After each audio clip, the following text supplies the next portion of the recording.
আরেকটা আমাদের দেশে আবার পার্লামেন্টের মেম্বারও হয়। গলা বিক্রি যেগুলো করে আর শরীর বিক্রি যেগুলো করে, দুইটার পয়সা এক। যেই মহিলা কণ্ঠ বিক্রি করে খায় আর যেই মহিলা পতিতাবৃত্তি করে, এই দুইটার পয়সা এক বলেছেন মুহাম্মদ সাল্লাল্লাহু আলাইহি ওয়াসাল্লাম। মা আয়েশার কাছে গিয়ে সাহাবায়ে কেরাম বললেন, মা হুয়া সাবাবুজ জিলজালা, ভূমিকম্পের কারণটা কি? তিনি বললেন, বিশ্বনবী বলেছেন তিনটি কারণ। হাল্লাতিজ জিনা, মুদমিনে খামার, আল মাজামির। তিনি বললেন তিনটা কারণ হলো ভূমিকম্পের। প্রথম হলো জিনা, ব্যভিচার, যেখানে ছড়িয়ে পড়ে ব্যাপক হারে। আমাদের দেশে সেটা আছে না নাই?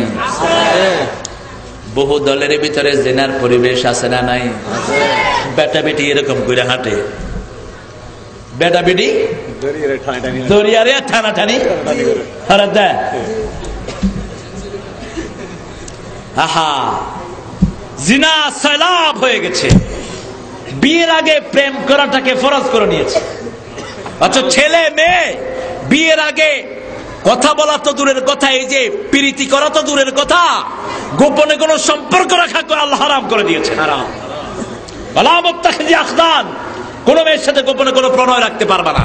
হ্যাঁ, একটা মেয়েকে দেখে পছন্দ হয়েছে, দেখার কথা বলেছেন মুহাম্মদ সাল্লাল্লাহু আলাইহি ওয়াসাল্লাম। আপনি মেয়েকে দেখবেন, মেয়ে আপনাকে দেখবে। দেখে বললেন, मैं तुझे प्यार करता हूं। এটা ইসলাম বলে না। মেয়েকে ভালো লেগেছে, মেয়ের গার্জিয়ানকে বলেন, ঠিক কিনা? খবরটা পৌঁছিয়ে দেন। বিশ্বনবী সাল্লাল্লাহু আলাইহি ওয়াসাল্লাম বলতেন, তুমি কাউকে ভালোবাসো, তাকে খবরটা পৌঁছিয়ে দাও। সুবহানাল্লাহ বলেছেন। এটার হিকমতটা কি?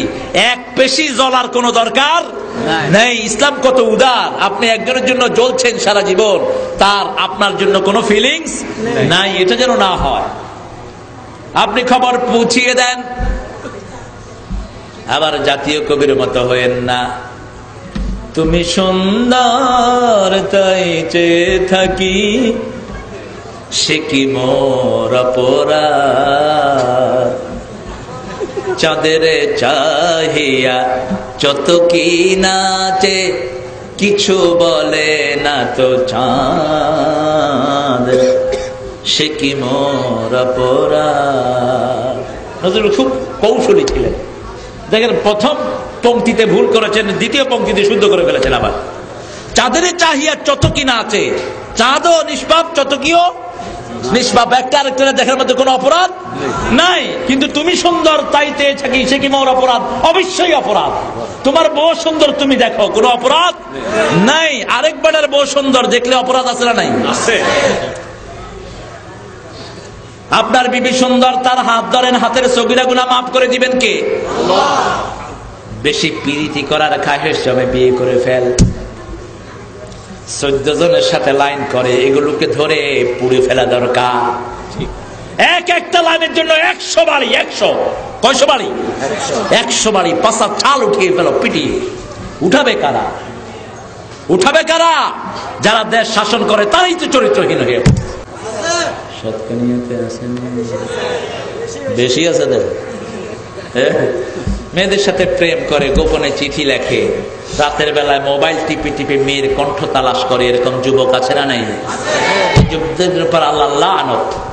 তুমি মেয়েদের কণ্ঠ তালাশ করে করে যে সময়টা ক্ষেপণ করো, এটা তোমার মধ্যে জিনার গুনাহ উঠে তোমার আমলনামায়।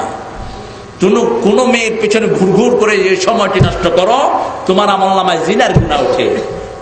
তবে কোন মেয়েকে যদি ভালো লাগেই, তাহলে তার পরিবারকে পৌঁছিয়ে দাও যে আপনার মেয়েকে আমি ভালোবাসি, আপনার মেয়েকে আমি বিয়ে করতে চাই। বিশ্বনবী বিয়ের আগে মা আয়েশাকে 3 বার স্বপ্ন দেখলেন। কয়বার?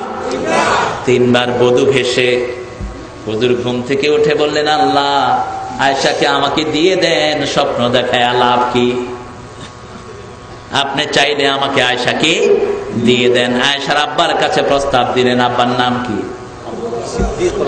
সিদ্দিক আকবর ইবনে কুহাফা, রাসূলের বিকল ছায়া ছবি। সিদ্দিক আকবর ইবনে কুহাফা, রাসূলের বিকল ছায়া ছবি। দিনের তরে কে আর এমন উজাড় করে দিল, যা কিছু সবই উজাড়।